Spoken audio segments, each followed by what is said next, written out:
आपण समाजासाठी काहीतरी केलं पाहिजे खरंय. किंवा आपण समाजाचं काही ना काहीतरी देणं लागतो, ही भावना निर्माण होते आणि त्या भावनेतनं तू देखील एक हो वेगवेगळ्या पद्धतीनं हो तुझ्या परीनं जशी होईल तशी समाजसेवा करत असतेस. त्याच्याबद्दल थोडक्यात जाणून घ्यायला सुद्धा आवडेल.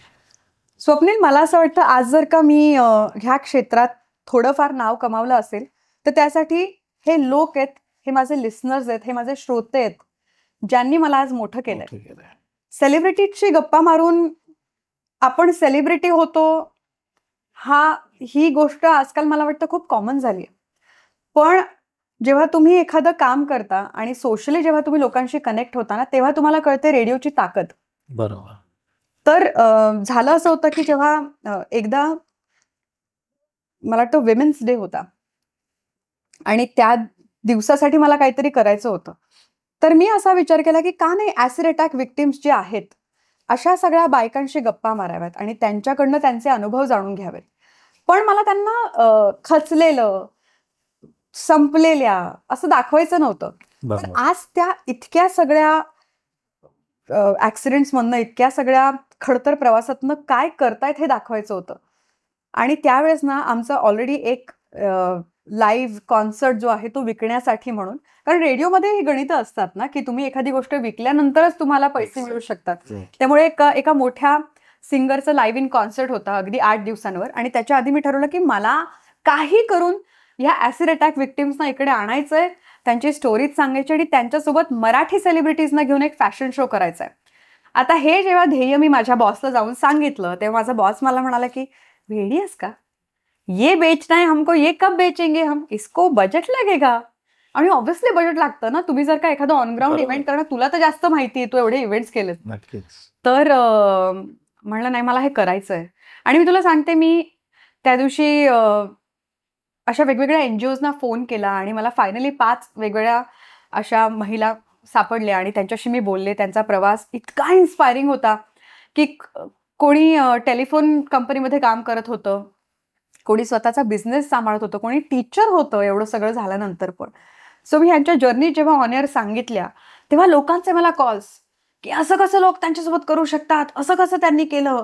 आणि मी त्यांना सांगितलं की ह्या दिवशी आमचा एक फॅशन शो होतोय आणि thanks to all Marathi celebrities. मला खरंच त्यांना मनापासून धन्यवाद म्हणावं असं वाटतं की जेव्हा जेव्हा मी त्यांना विचारलं तेव्हा तेव्हा त्यांनी प्रेमाने मला नेहमी होकार दिलाय विदाऊट टेकिंग एनी पेनी. क्या बात.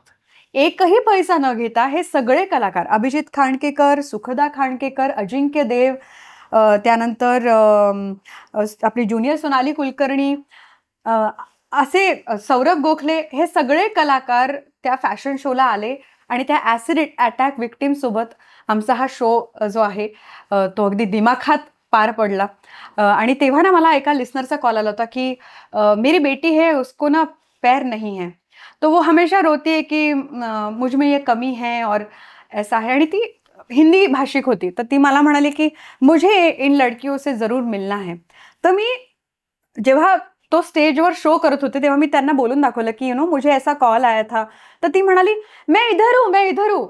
आणि ती वर आली आणि मग ती म्हणाली की आज सच में इनकी वजह से मुझे बहुत ताकद मिली है, आज मैं लढूंगी, मैं नहीं रोऊंगी. सो इथे कुठेतरी वाटतं की आपण काहीतरी समाजाला देऊ नक्कीच शकतो आणि हे अशा माध्यमातून का नाही.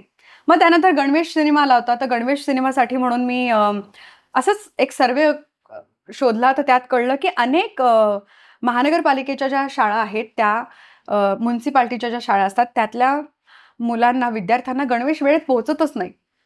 आणि अनेकदा माझ्या मावशींसोबत जो त्यांचा मुलगा यायचा तो त्या गणवेशमध्येच यायचा रे. तर मला वाटलं ह्याच्याकडे यार हेच कपडे असतील का. तर म्हणून मी ऑन एअर विचारलं की तुम्ही जर का 300 रुपये कॉन्ट्रीब्युशन केलं एका गणवेशासाठी तर कराल का.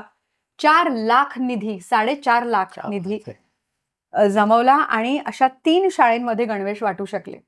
असं करत करत मला असं कळलं की यार मला फक्त आता रेडिओ माझ्यासाठी आणि सेलिब्रिटीजसाठी नाही करायचा आहे, मला समाजकार्य सामान्य लोकांसाठी करायचं आणि मला मनापासून आवडतं. मग एक रिजेक्टेड रेस अँड रिबॉर्न नावाचं मी कॅम्पेन केलं होतं, ज्या मुलींना मुली आहेत म्हणून मग टाकून दिलं जातं अशा मुलींना एक संस्था सांभाळते आणि आता त्या मुली वेगवेगळ्या ठिकाणी अडॉप्ट झालेल्या आहेत आणि आज त्या मुलींनी त्या घराचं एक खूप छान त्या कुटुंबाला आनंद दिलाय खूप.